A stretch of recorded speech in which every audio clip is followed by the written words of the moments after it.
You're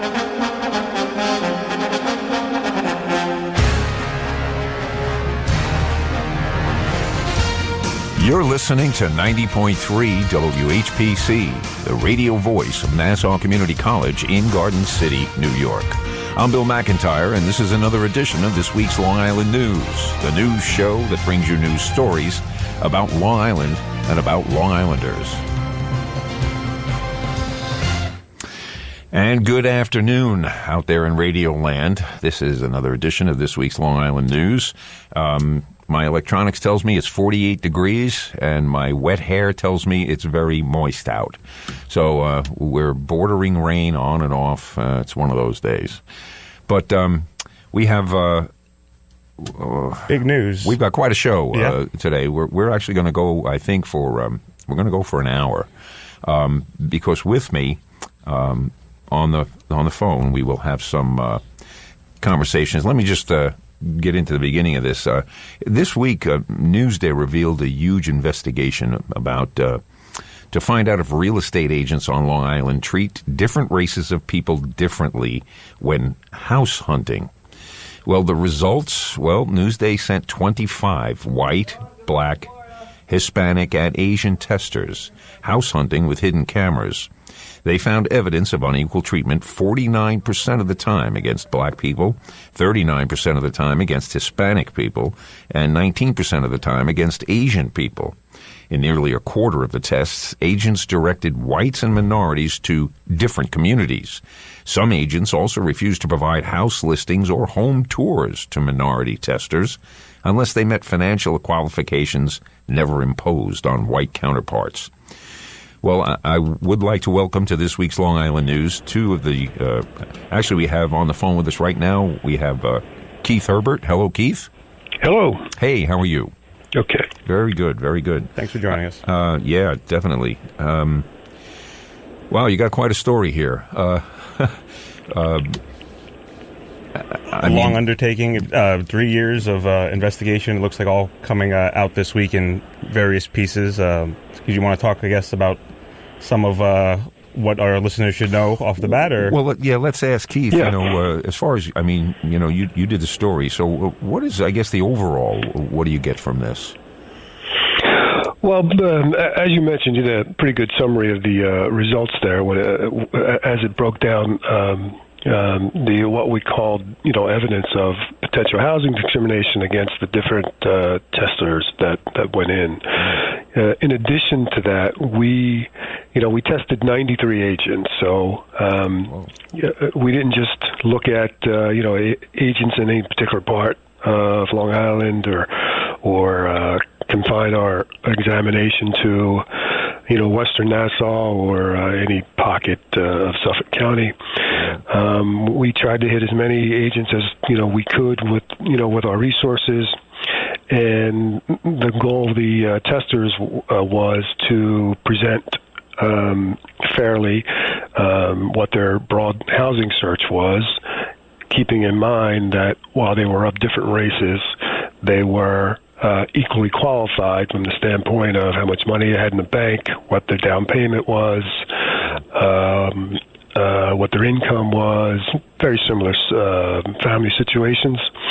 We also made sure that they were sort of the same cohort as far as age, and so that the only thing that would really be different between the two would be race. And we asked them to collect listings from the agents, and we got over 5,700 home listings with addresses. That allowed us to plot where those homes were on the map with census tracts. So that allowed us to see where those homes fell and what the demographic makeup of the neighborhood where those areas are. And once you do that, you can start to get a picture about whether one tester got a neighborhood that was more white residents than compared to their counterpart. For example, if they're a minority, they'd be in a neighborhood that's has more brown and black people in it. Right. Well, just to be curious, what prompted you guys to actually start this investigation? Well, it started way back with the owner of Newsday, Pat Dolan, having lunch with one of the fair housing experts on Long Island, Elaine Gross. She has a group called Erase Racism that's been looking at this issue for a long time. And, I don't think the lunch was specifically about this, but it came up. And, Mr. Dolan had the idea that, the paper ought to look into it. And that was kind of the genesis of it. Right. At the same time, we're getting census data that indicated Long Island is getting more diverse from the standpoint of new residents, many of whom are Hispanic. But at the same time, the existing residential housing segregation patterns had remained constant and even perhaps even more pronounced. Mm-hmm. So you have new residents coming in, but the same old segregation pattern. So that prompted us to look at an examination of the housing market, and this was our method. Wow. Yeah, that is, it's very telling. You really can't... well, now... I have so many questions, Keith. To discuss. But first of all, who was supposed to be doing this kind of thing all along? The oversight and accountability? Yeah. Well, roughly every 10 years, the U.S. Department of Housing and Urban Development, HUD, commissions a study. The Urban Institute usually does it, and it's what they call a market analysis. So all across the country, they do pair testing. By pair testing, it's the same kind that we made use of, where you send in one person of one race and another person of another race to see how the agent treats both parties. They do this every 10 years, and they come back with thousands of these tests that give you an indication of what's going on in the market from a housing segregation standpoint, and perhaps even some level of discrimination. So we kind of followed that model in our study, right. But when it comes to enforcing the fair housing law, much of it is done by nonprofit groups that get some grants from HUD to do this. Right. They usually are complaint driven. What we did tends to be called an audit of the market. So we didn't really have any housing complaints at the start. We just thought we'd see what was in the market. Right. Very interesting. Definitely. I just to mention it before we really dive into this, I have to applaud Newsday, because in my sense of things, this is journalism. Printing something somebody else didn't want printed. This is because this has been going on for a long time. I think we're almost all numbed by it, desensitized, because we look at the results. How can all of these races ever really get used to each other if we don't get to intermingle the way where we live? And this is one of the things that makes sure that doesn't happen. And go ahead, Keith. You wrote the story. Yeah.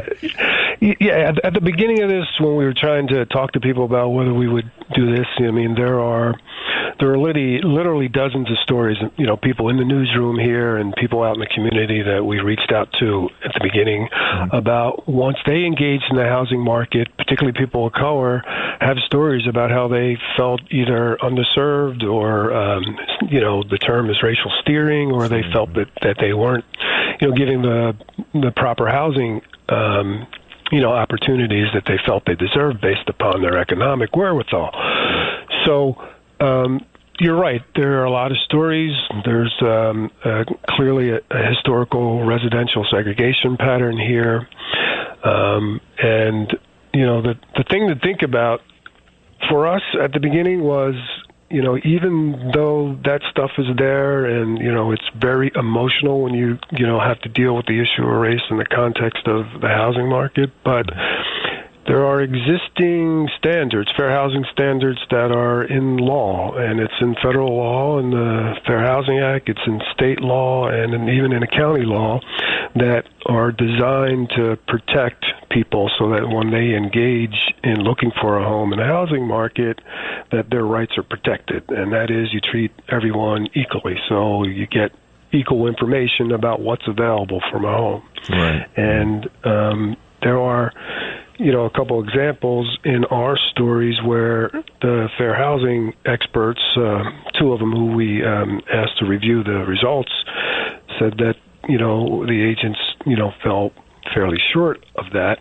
based upon their opinion and the review of the cases we gave to them. But just to make one last point here, Newsday did do something unusual in that, we used undercover recordings that, allowed us to kind of demonstrate and be very open about what actually happened in these interactions with the agents, so that it was able to take it beyond the anecdotal, like you were talking about, and that people could actually go see for themselves by clicking on the video and evaluating whether, the tester got fair treatment when compared to their counterpart. Right. Now, do you think if these things, I don't know how, this illegal they're illegal practices. Basically, the Fair Rights, the Housing Act was 1965. Am I correct? Fair Housing Act passed in 1968, shortly after Dr. King was killed. Okay. So, we're talking 45, 50 years. I'm just curious, is there a way will they be held accountable? And will Newsday's evidence be used in that, in trying to do that, to go after who's ever, Well, yesterday, Governor Cuomo, made an announcement that he would begin, ordering the agencies that regulate fair housing and real estate agents, and the investigation, a government official said, would involve examining Newsday's materials, which are public, which are online. If you go to Newsday.com divided, okay, you'll see all the material up there, and they indicated that their investigation would certainly be reviewing the material that we prepared and published as part of our investigation. All right. Wow.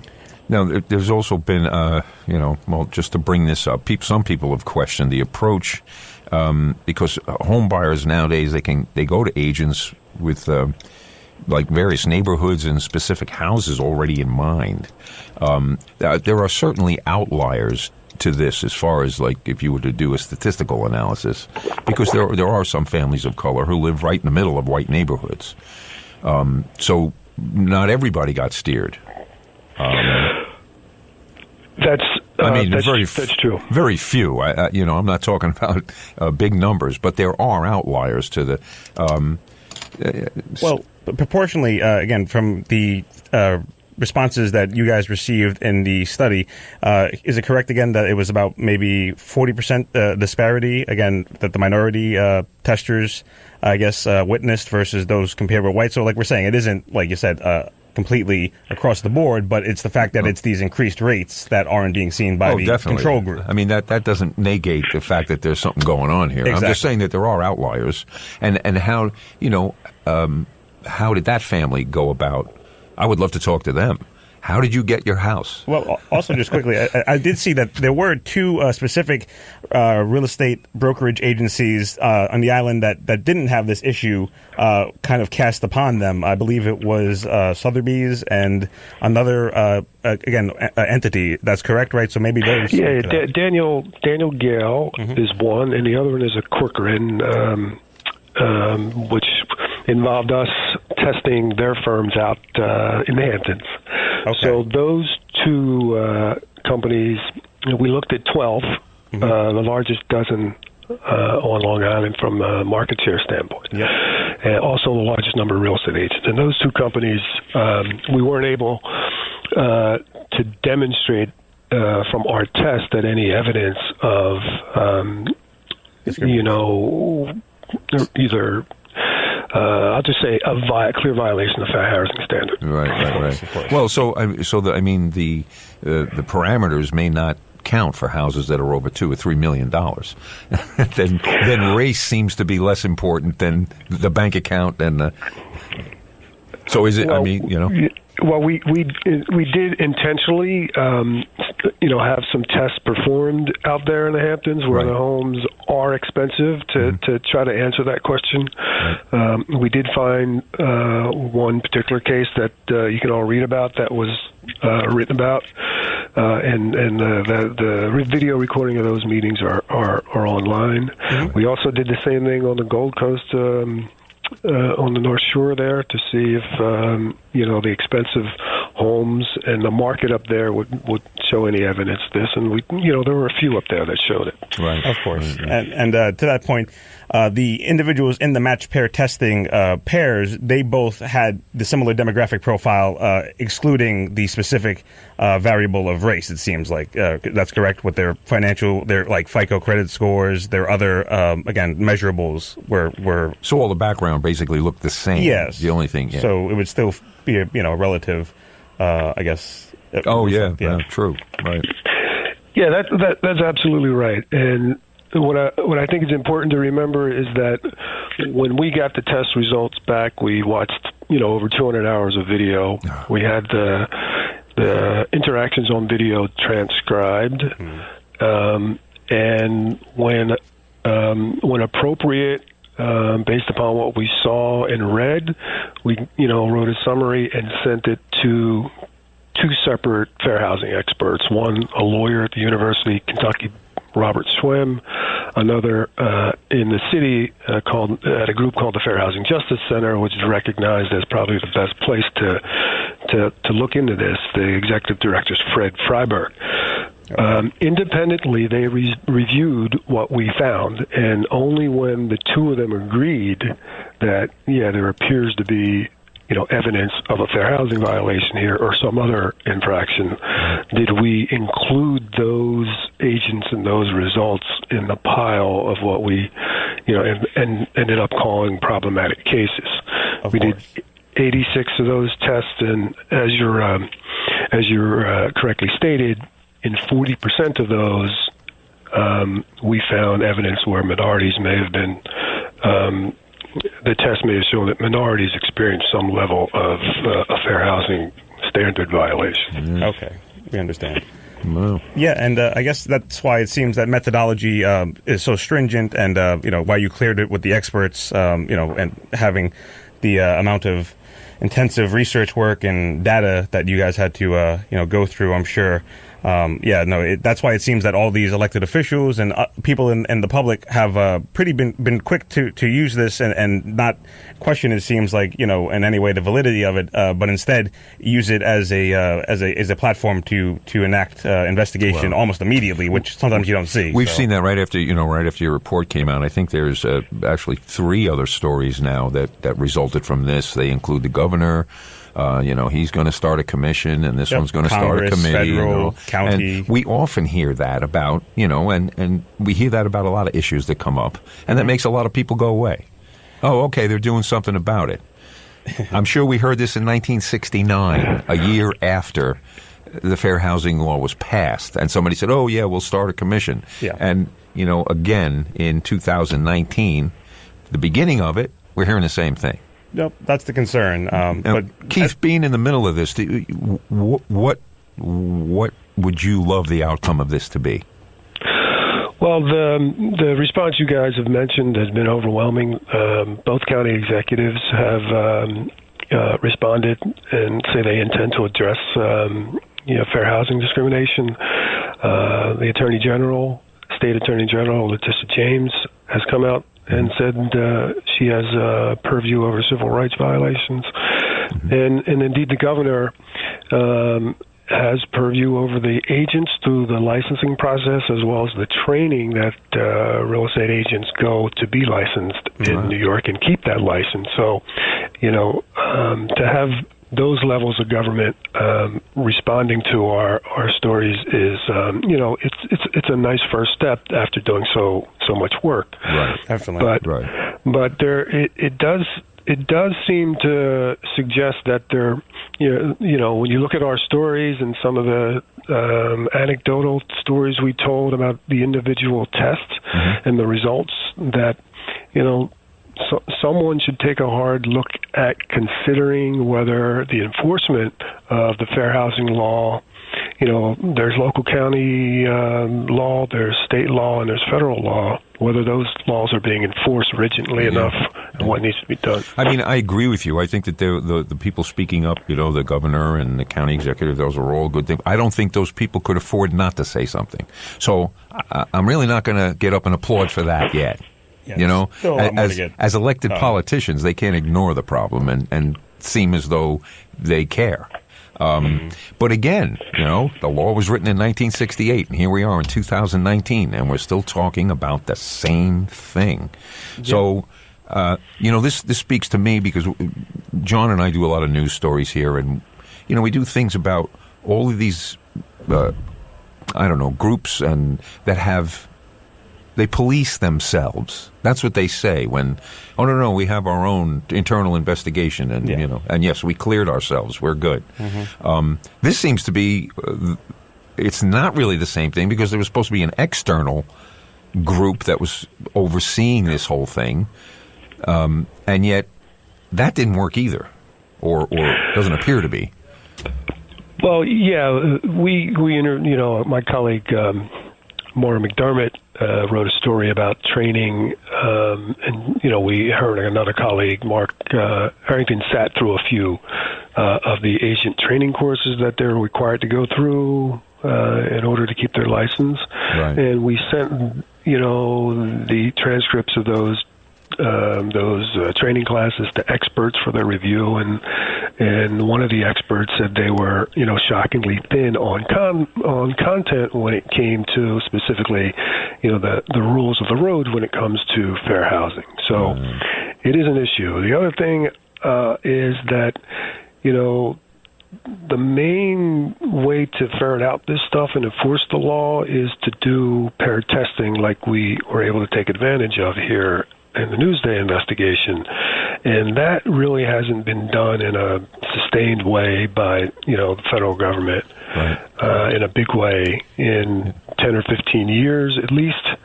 And this is according to the fair housing experts that we used in our story. So the enforcement arm of this, there seems to be some room for change there. Right. So rather than an investigation like this coming up every so many years, I mean, there should be do you think that's the answer, to have an ongoing thing? Even the threat of having somebody come on to your job as a real estate person, if that threat always existed, there may be a little more fair, transactions between people. Well, among the reaction that we've got is from local fair housing people, and one person was from the NAACP, another from the Urban League. They're interested in these civil rights issues, and one of them did suggest to us that indeed that people will behave one way when they know they're being watched, and another way if they think they're not being watched. Yep. I mean, it's the same. It's the same dynamic behind nuclear weapons. Everybody's got them, so nobody's going to use them. Kind of. They're all watching me. It looks like it's the. I don't know. It seems like that would be the only way to make sure that that hammer can come down any minute. So I understand what you're saying, Bill, but as you were just mentioning in the reporting that there have been these trainings and there have been talk of violations like any other HR kind of practice and any other company may be under federal kind of guidelines, but still, like you said, without having someone actually get the punitive measure, it seemed maybe that it wasn't something that was as real a threat to people's careers as maybe it may be after this kind of reporting comes out. But that's kind of, I guess, part of the process of seeing. I kind of think, I mean, it's almost as though this kind of investigation needs to constantly be ongoing. Yeah, I mean, set up, you want to set up an agency that does that. And has agents out in the field doing that every day. I guess, isn't that what HUD is supposed to do, though? I guess. Organizations? I guess. And that's another question. Keith, what do you think? Is HUD actually doing those things, or are they just sit in the office and push paper? Well, I can only tell you what what we learned from talking to the experts in the fair housing field, and reading what we can about HUD's policies and the grant money that they do spread around the country.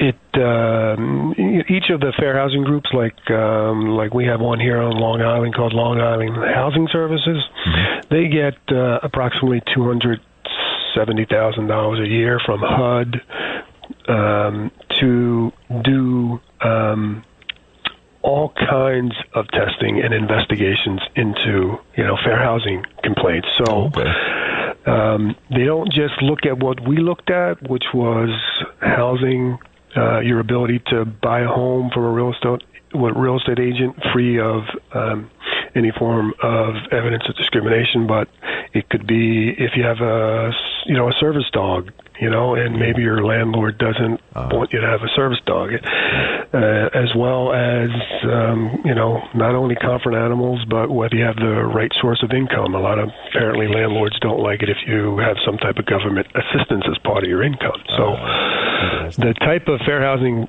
issues that we wrote about are just one of a myriad that these small agencies with that limited amount of funding, have to deal with in intake and anything that comes in off the street. So there's a significant amount that, they feel like they could benefit from if they had more money. Most definitely, and hopefully that comes out of this. Hopefully the work that both housing advocates and academics in the field of sociology and urban planning and other areas, get, again, more funding and more, again, support from elected officials to do further research that you guys happen to bring highly into the public eye this week. I think that's at the very least one of the things that will come, and seeing how that relationship between, again, academia, again, community activists, and scientific journalism all have a important integral role in each other's successes. Let's just say that the someone decides that a law has been broken here. Who do you think they're going to go after? I mean, is it going to be the frontline real estate agent? Is it going to be the guy that owns the company? And would it be mostly done through those agencies that we heard the governor talk about, both being the, the permanent state and a few other specific state entities? Yeah, right. Right now, the way it's set up in New York, the Department of State is the agency that handles the license for real estate agents, and they handle the training of the real estate agents. They set the policy and the curriculum for the training. Of course. And the Division of Human Rights was another one of those agencies, correct? Right. They investigate complaints. So if you have a problem with a landlord, you can go to the Human Rights Commission state agency and file a complaint, and it will be investigated. Okay. You also have the option of instead of going to that system, you can go straight to one of the fair housing groups that we talked about that get HUD funding, and you could go to them. The issue that the experts tell us is that when you go to one of these fair housing groups that do get the grant money from HUD to do the investigations, many of them just don't have the funding and the staff to do sort of the testing that Newsday did, and they need to do multiple tests in order to feel confident about going to court and or an administrative law judge to get it investigated. So. Yeah, a lot of people in precarious situations, come in there. So I understand why they want to be so secure with their resources. But it's definitely amazing to see what we've learned from, again, Newsday's great reporting over the last 3 years, and it's great to see, again, long form journalism really show how much it's valued in the modern day of journalism. And from our perspective, it's a great lesson for college students to see this. Great. It really is, yeah. Well, I know that you probably have 20 more interviews to do. This story really blew up, didn't it? Yeah, we were really impressed by the response. It's important that we do follow-ups and stay on the issue and get the news to people, but we're really gratified by what the response has been. Yeah. Yep. Well, and I'm sure you're going to be keeping an eye on this story because it's spawning a lot of other stories and reactions from people, so this is going to go on for a while for you, no? I think so. Yeah. Stay on it. Do us a favor and give us a call once in a while, keep us informed, and hopefully we'll get to talk to you again. Yeah, no problem. Nice chatting with you. All right. It. Thank you, Keith. Take care. Yeah. Bye. And we do want to thank Keith Herbert and Newsday, of course, for making Keith available to us and have him calling in and talking about this story. This is, I don't know, well, I think maybe John and I will play a little commercial and then we'll come back and we got a lot to talk about. There are so many things. In any event, you ready to press some buttons, John? Yeah, we'll do something. Wasn't expecting to go right there, but we'll go with learning about the forest for a few seconds to buy us some time. Okay. Hey, hon, what you doing with your phone? Do flowers have best friends? I don't know. Hey, look. Whoa. Some answers can only be found in nature. Discover the unsearchable. Visit discovertheforest.org to find a trail near you. Brought to you by the United States Forest Service and the Ad Council. And there you go. Well, this is 90.3 WHPC. I'm Bill McIntyre, and this is the this week's Long Island News with our extended version. We just had a talk with Jon Gallo, and I just had a talk with Keith Herbert over at Newsday about the real estate investigation. Into housing discrimination. It was pretty extensive. 93 agencies. Yeah. They tested. And all the big names. It's not like some obscure little rinky-dink realties. This is Century 21. This is RE/MAX. This is Keller Williams. This is all those names that you see on all those signs throughout your commute, I'm sure, as you go through your day. So this is, something that I'm sure, unfortunately, too many people know firsthand from going to try to look to be a prospective home buyer. And, in the back of your mind, you feel certain you just sense that there may be these things, but you never really know, and you don't want to kind of become paranoid to it. Mm-hmm. But then at times you see things like this, and you see the validation of otherwise what could be considered like hearsay and isn't taken as credible when it's, individual anecdotal people, usually minorities, making their claims versus when it's, well, look, we have scientific evidence here. Yeah, we've used sociological methods. We've used, again, accredited journalism practices. So what are you going to do? Like, say the tape is not real? So. Well, and that was interesting that he pointed that out, that there's a bunch of this on videotape. Oh, yeah. It's not like, well, a guy told me, a guy told you. No, go to Newsday.com because there's a lot on there. They made a podcast for listening. They have a documentary, a 40-minute documentary that I watched today that was really comprehensive and a good way to get a lot of the news stories that came out in the weekend. Yeah, there's lots of data there, so they made it a pretty good way to interact with it as well on the site. I'd be curious to know how some of those people feel. Oh yeah. Oh man. I saw. We can go into it a little bit. We have. I didn't pull the audio, but in the videos, there's specifically a couple of examples that have been raised in press accounts of the individual going in with one person, and how they interacted with them versus the other person. And, again, it's still only these little snippets and pieces of footage that, someone could claim maybe is a little out of context. But when you see it repeated over and over again and the patterns start to emerge, then, it starts to become less and less. It's kind of hard to ignore. Yeah, it becomes a little more hollow of an argument. Yeah. But I don't know. We can go a couple places, like we said, and like the reporter, gave us the information about that. This is being talked about from the county and town level, from the IDA I saw today, the economic development agencies, all the way up to Congress and to HUD with Secretary Carson. So we're going to see. I know Representative Swazi and Kathleen Rice. They've been on top of trying to push the administration and the housing elements of it to act. I know Zeldin, I guess, from out deeper in Suffolk, said similar things. As of my reading the other day, I didn't hear King respond to it. I know, obviously, we haven't had a chance to speak about that, but he's leaving office, which caught us by surprise. So maybe he doesn't really have to respond. Maybe he doesn't need to delve into the deep end with this one. The others do. Apparently, yeah. No, they definitely. And that's what I'm. That's what I don't, look. I don't love being cynical. I don't like to be cynical. Yeah, you can't be naive though. But the fact is, this law came out in 1968. It's 2019. We're still talking about it. Yeah, no, exactly. So, and that's why I would like to see. Like I said to Keith on the phone, I applaud the politicians, but I wouldn't expect them to do anything else. No, how could you be the elected who says, actually, I don't really care. I see all this evidence, and I'm going to ignore it. I'm not so assuaged at the moment as to, their activity is going to do anything. What I would like to see, the end result. What's going to come? Exactly. I don't want to see a big flurry, and then it all just goes away, and the practice Everyone wants to take credit for, doing one thing at one point. But like you said, the idea of keeping people accountable and realizing that, okay, well, you may say this is a good progress and it may be progress, but let's go back and check with the academics. Let's check with the activists, and I think it also speaks to the idea that also in business we talk about federal agencies. Okay, well, where are they? Yeah, are they in the? Oh, they're in the state of Washington. Yeah, are they in Manhattan? How about feet on the ground here? Yeah, Well, the state has more ability to definitely, it seems like, use their type of enforcement. But and yet they're still in Albany, which exactly. In terms of we think that's just so far away.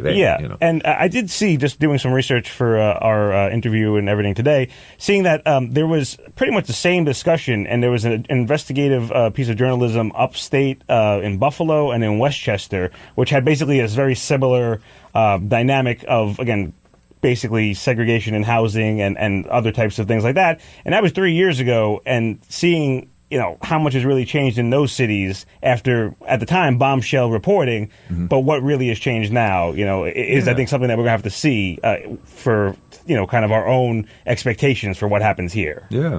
But I don't know. Like I said, there's a lot of things to go. There's, the historical kind of elements that are unignorable and unavoidable. Things like redlining and things like, kind of just the bias and wage equity and other things historically. The wealth gap between peoples and families of color and others, and it's such a large undertaking to contextualize information like this, because, like you said, we all know it. But the question is, how could there be something that we all know, but yet continues to happen, and it affects so many people, but nothing gets done? That goes down a whole another line of conversation too. I don't even want to bring up my first thought. We'll get there another time probably, but like you said, so it really is important that you get these long form pieces of journalism and that they get taken serious. And like I said, to me, for them to give validation and hearing that the reporters say that it came from basically a high up, like if not the executive of the paper, speaking with housing advocates, people who are on the ground. That was Dolan, he owned the paper. Exactly. Exactly. So just seeing that's sometimes what it takes, because people otherwise it's detached and you hear about it, but when you see it in color and you see and you hear people, video changes things in the modern way. So hopefully it's just makes a difference. Having, I guess, lived as long as I have, you see things like this all through history. You see them come up, and you see the politicians do a big whoop. Oh my God! It's outraged. Which outraged. We should have been outraged that they didn't know it already. Yeah, exactly. But we're not. We're no, census data is available. And then we're going to start a committee, and now we got another. Yeah, we're going to do. The end result was nothing happened.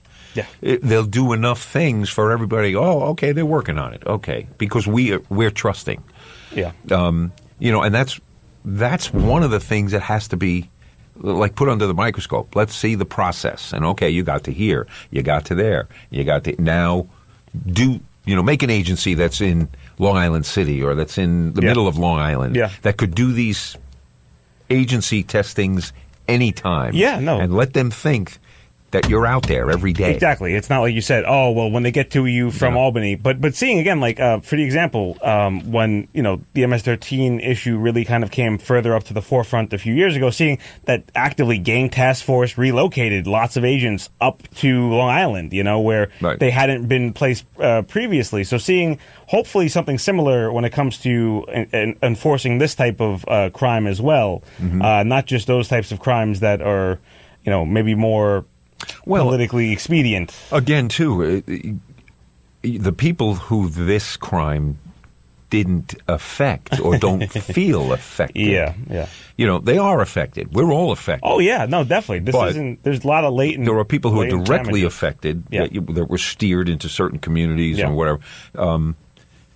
So how much of an uproar is there going to be from a whole slew of people that really didn't affect me? No, I mean, that's the truth. And unless you feel, ethically or morally violated by agencies that do that kind of thing. I mean, that's the thing where I was watching, I forget which Newsday reporter who was also involved with the writing of this piece, was involved in an interview with a Roland Martin, who's sometimes like a CNN contributor. It's just like an online press, but it's more specifically kind of tuned towards like the community of color, like audience listeners.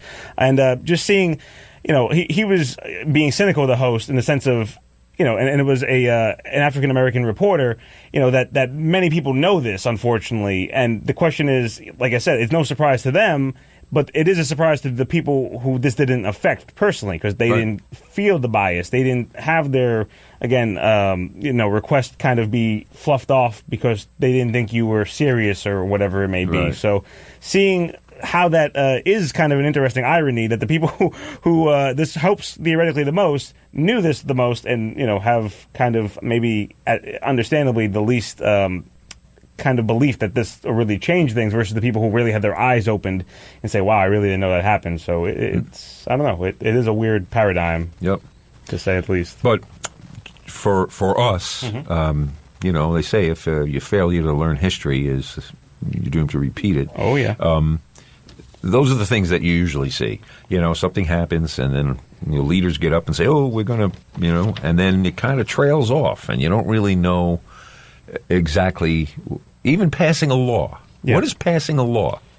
Again, it's just a piece of paper. Especially in our day and age. Today, laws are considered suggestions. At least that's how our leaders look at them. If you can pay for counsel that can find a way out, it's a suggestion. The Ten Commandments were also a suggestion. So it gets kind of... I would really like to see something done about it, but...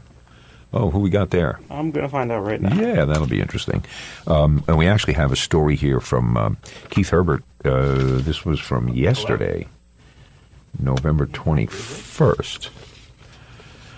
And this was in the business section, I believe, of Newsday, but top story.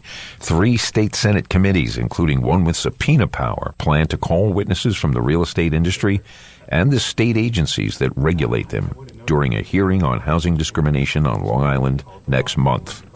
The hearing follows the Newsday investigation that found widespread evidence of unequal treatment of would-be minority homebuyers on Long Island. It would be the first Senate hearing into housing discrimination in at least 3 decades. My goodness. Well, the 3 committees, Housing, Construction and Community Development, Consumer Protection, and Investigation in Government Operations, which has the power to subpoena witnesses, will hold the hearing in December. Senators hope to take testimony that would produce reforms to be introduced in the next legislative session, said Senate Majority Leader Andrea Stewart-Cousins, the Democrat from Yonkers. This hearing will help the Senate majority address this situation and these unfair housing practices, Stewart-Cousins said in a statement. Well, Senate Majority spokesman Mike Murphy confirmed that this hearing will include testimony from stakeholders, including representatives from real estate organizations. The Newsday investigation focused on the 12 largest firms and found evidence of unequal treatment by agents associated with 10 of them.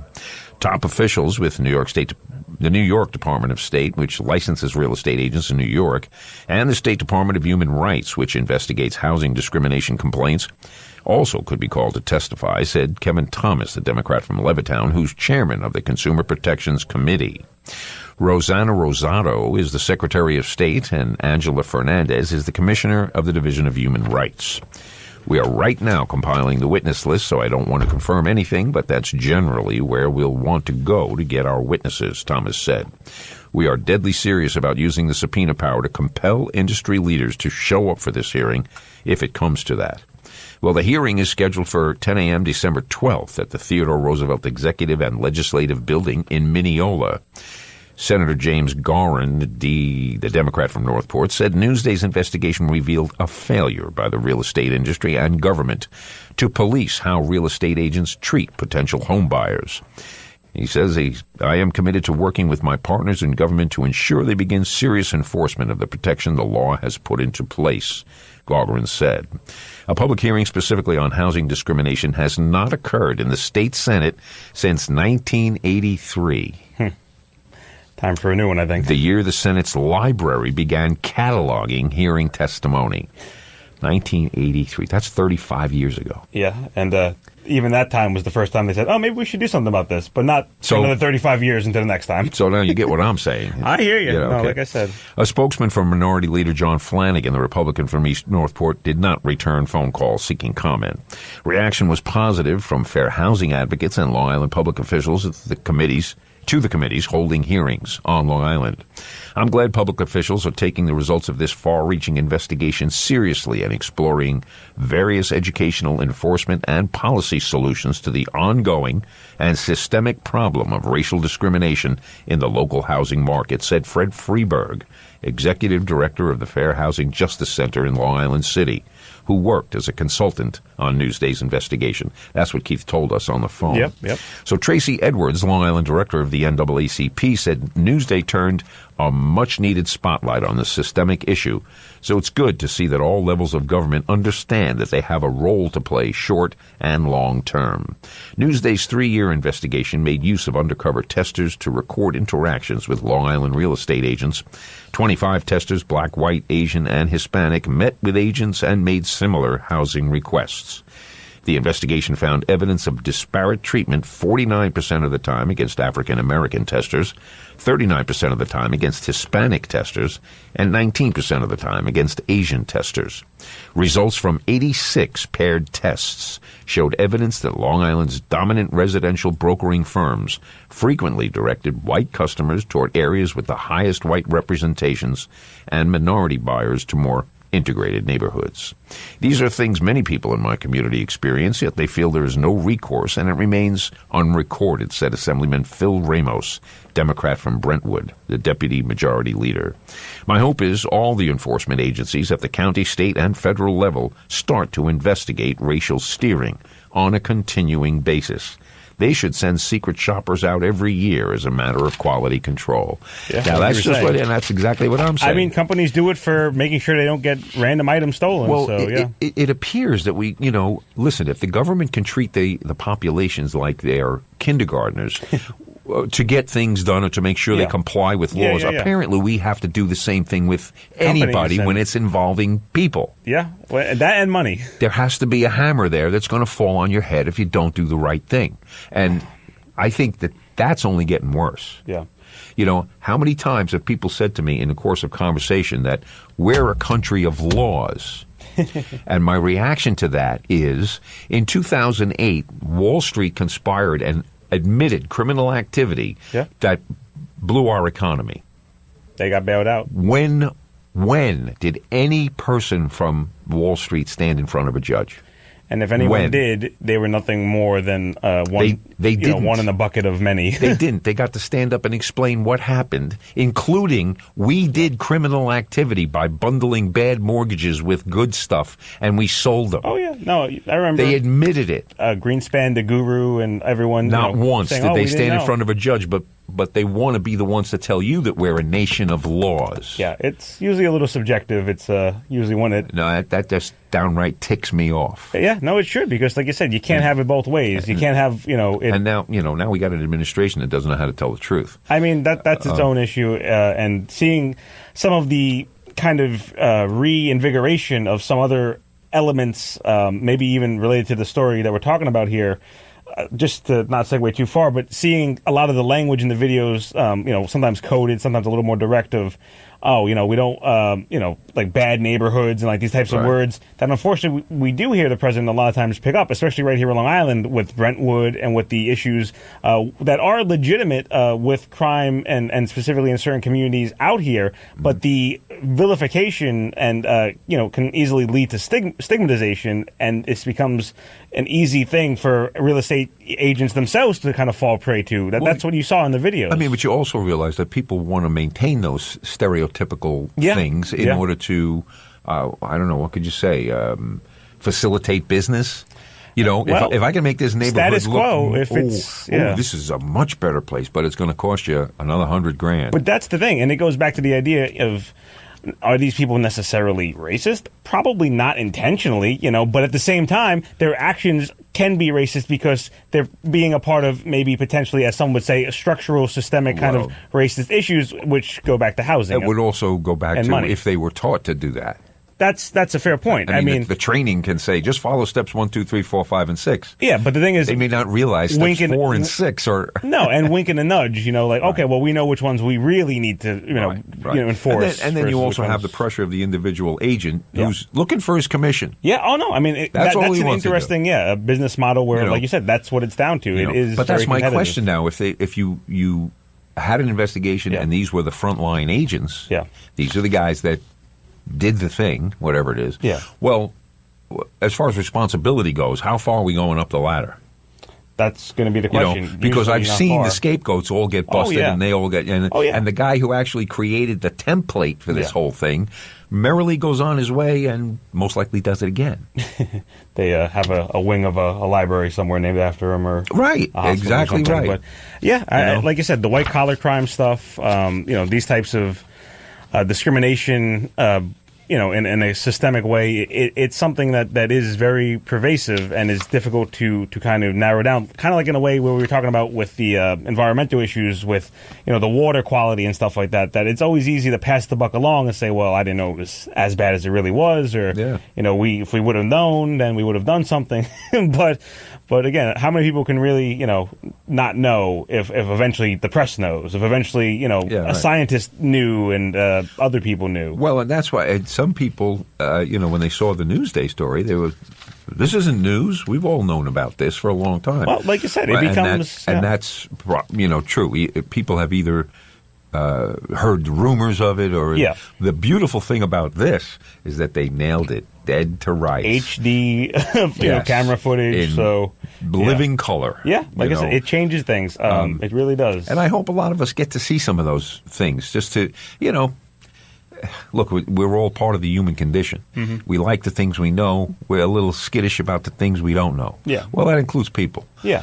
Okay, so you and I both, let's just, because I don't want to point anybody else. Oh, course, my God, But let's just say you and I, we have our own individual prejudices from where we came from. You have your own experiences. The years we were born. Bing, bing, bing. Yeah. Right. So some of those things we may not even identify as necessarily prejudices. Oh, of course And not. I don't mean against other people. Or about anything. Anything. Yeah. Exactly. Yeah. Exactly right. So there can be like such a fine line in some of these things. Yeah. I will give people all the room they need to, if a guy says, oh my God, I've been doing this.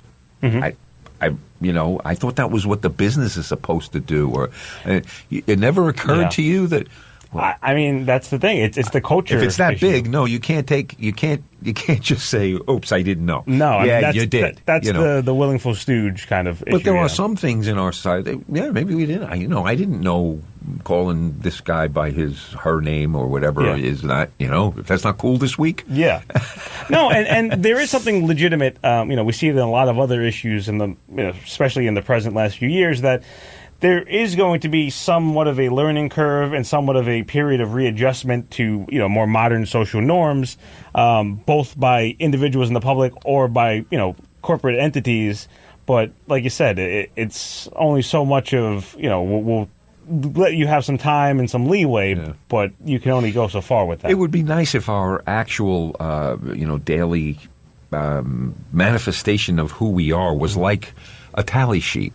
Because there was no color on those. No, it's just how much money you have. No, that's true. But then you have a different. Then you like in China, they have the social credit score.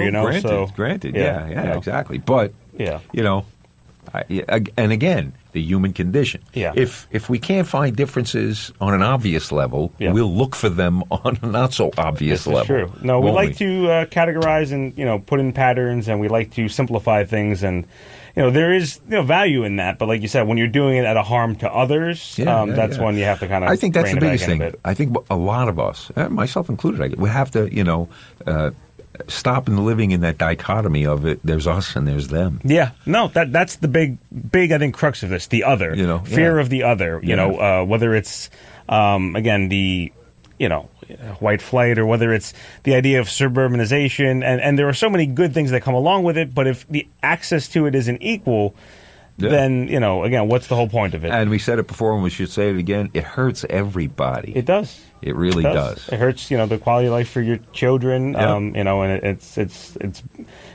a beautiful thing to be as part of a more diverse, both ethnically and of thought. Community. I just think as we as people in general need to grow up.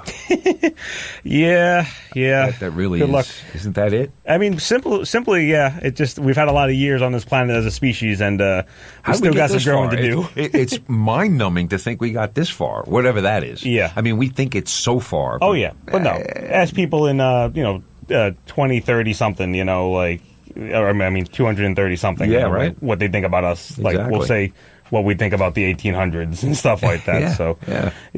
We wanted to take some time for callers. We're not going to have time today, but maybe next week, or we're going to try to figure out trying to maybe expand the format, because there's so much news. Seems like every week that we could cover and help have you guys inform us of what's important to you too. So we'll hopefully get to that next week. But we're definitely grateful for the reporter today from Newsday, and I guess I definitely want to thank Newsday and Keith Herbert for calling in and helping explain some of that. We could have talked to him for another 2 hours about the nitty gritty, because John and I can really go off into the tulips. But I know I can. Yeah, so it's a big ugly meadow out there. So might as well. Well, there's a lot of ground to cover. Yeah. All right, we got about 3 minutes left. Yeah. Anything else that just caught your eye in the last week or so? I know quickly, not going to have time for it right now, but we were talking about, obviously, Curran now ceding the race to the opponent. Gillen, you mean? I'm sorry, yeah. Curran's in my mind. Yes, from it's the same. It's a double. Of course. But Gillen, I mean, Gillen, with obviously the opponent, having that clear victory now, it looks like, after the votes were counted. So that's something that came to fruition. But I thought that was a good bring up when we caught that there were 5,500 uncounted votes. She only lost by 1,400. Oh, yeah. No, of course she wouldn't want to concede, but she looked like the bad guy. No, exactly. I love that one. Yeah, no. But we got a lot of good programming here on WHPC. This is Friday. Amen. Yeah, we got the sports guys coming in right now. Now, that's news. Can I say that again? Yeah, everyone likes that. Friday. Nobody hates that news, right? No, we like that news. Weekend. We got you guys coming up after this? That's right. Yeah, different. No boomers. You guys don't look like the boomers. They're already saddled up and ready to go. I think they're going to sports talk your ear off. Oh, yeah. Another busy week in New York sports. Lots of stuff to yell about. All around. I stayed home. I watched the hearings. No. Just talking loudly and passionately, right? Yeah, just talking loudly, maybe crying a little bit. Punching yourself in the head, whatever you need. Hitting all the buttons. Oh, yeah. But I stayed home and watched the hearings the last couple of days. Oh, God. And, did you? Yeah, it was rough. It was kind of rough. Yeah, it's a lot of talking. I don't. Yeah, but we'll see. We got time. We'll talk about them talking. But tonight on WHBC, you got Tom and Heidi coming on, the coolest couple in broadcasting, as they're known. Yep. Steve Mandracina, Anything and Everything. Yep. Rob Leonard, Beatles songs. Of course. Who else? Who am I missing? There's a million people. We got full crew of everyone for the Friday squad, right? A couple of them have longer hours. I know Steve does like 2-3 hours. Yeah, but you can also go to ncc.edu and you can get the program guide for WHPC, so you can find out just where the heck your favorite shows are. Because we're on 24/7. Yep. Lots of room. Any event. Have a great weekend. Stay dry. We'll see you next time on 90.3 WHPC.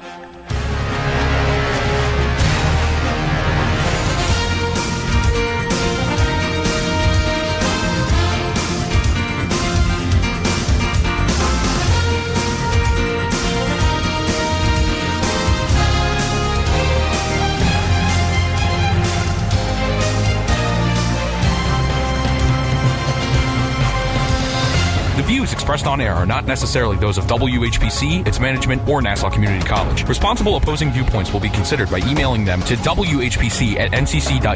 or by mail at WHPC 1 Education Drive, Garden City, New York 11530. Thanks for listening to the voice of Nassau Community College, 90.3 WHPC.